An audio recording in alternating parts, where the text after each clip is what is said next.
听说新加坡去年呢建了一座新的公园，我们全家来到这里度一个周末吧。眼前这个瞭望平台呢是我们今天的目的地。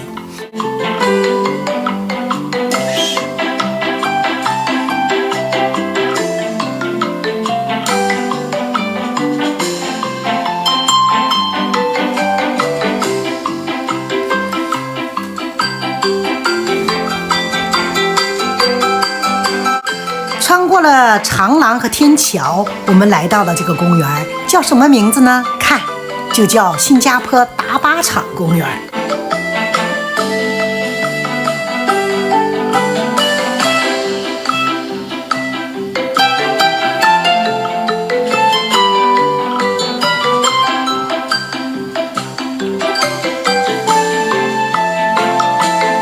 看见了吧？这个公园进去的路呢，跟其他不同，都是一些空中栈道，就好像在一些雨林树上走感觉一样。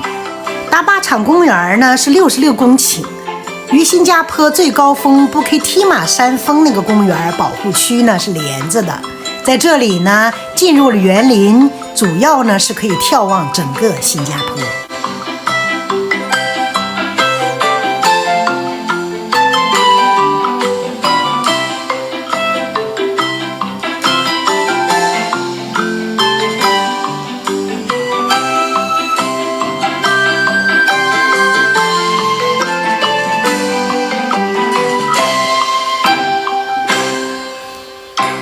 没想到今天是又热又闷呐，小伙蛋都有点困了。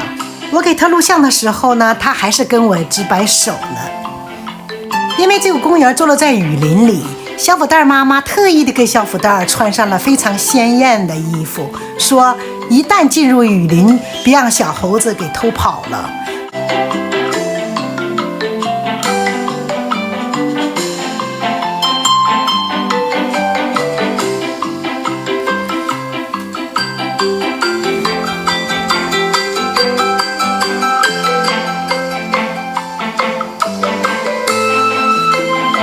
从进门到现在，这个步栈道是很长的了。我们在这里远远地看见了那个瞭望的平台。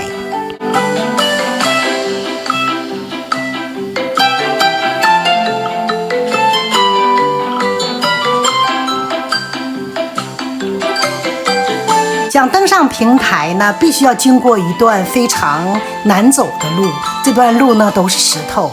2岁的小伙蛋还是慢慢地爬上去了。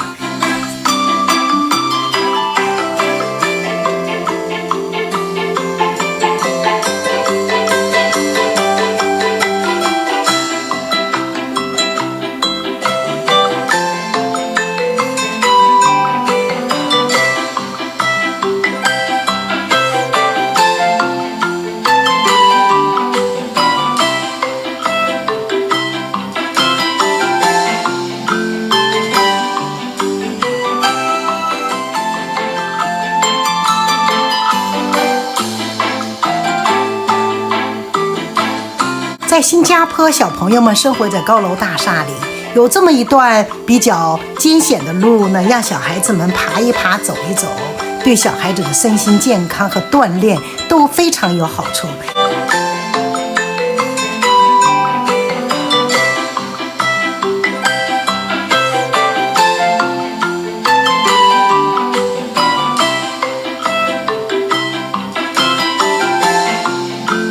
马上就要爬上平台了，那这个观望平台叫什么名字呢？你看，在这儿呢，这是一种疣猴的名字。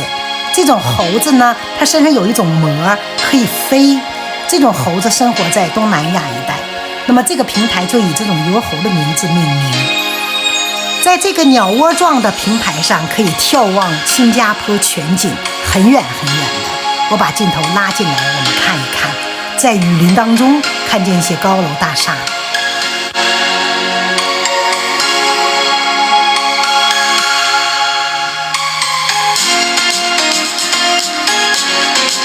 欣赏完城市景色，我们又往上走，在这里呢，看见了很多小猴子在那玩，甚至有些小猴子就手掌那么大，在镜头当中看还很大，实际上非常非常的小。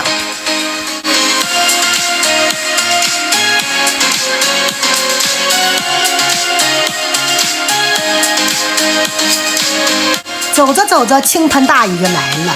我们继续的在网上找，在哪里可以避避雨。突然看见了一些房子，大家都跑进去避雨。原来呀，这里呢就是淡马锡集团的一个俱乐部，坐落在这个山谷当中。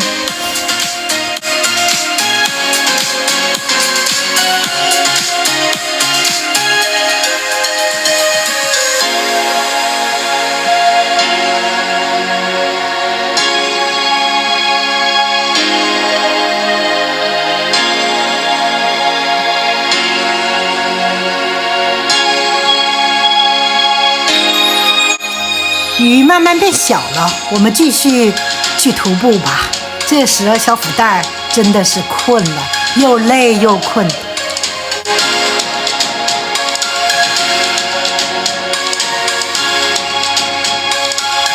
靠在爸爸的肩上就睡着了，这是小福袋儿最喜欢的一种睡觉的方式。那么这样，孩子们还是回家吧。剩下的路程由我自己来完成。我准备从打靶场公园穿过雨林，去布基提马自然保护区，在那里呢有新加坡的最高峰布基提马山。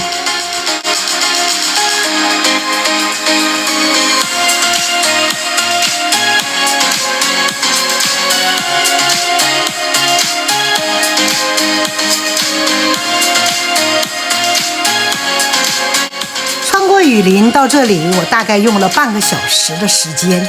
在这里呢，我可以爬上新加坡最高峰，新加坡最新的公园逛完了，顺便呢还来到了新加坡的最高峰。你喜欢吗？我非常喜欢这次旅行，以此做纪念吧。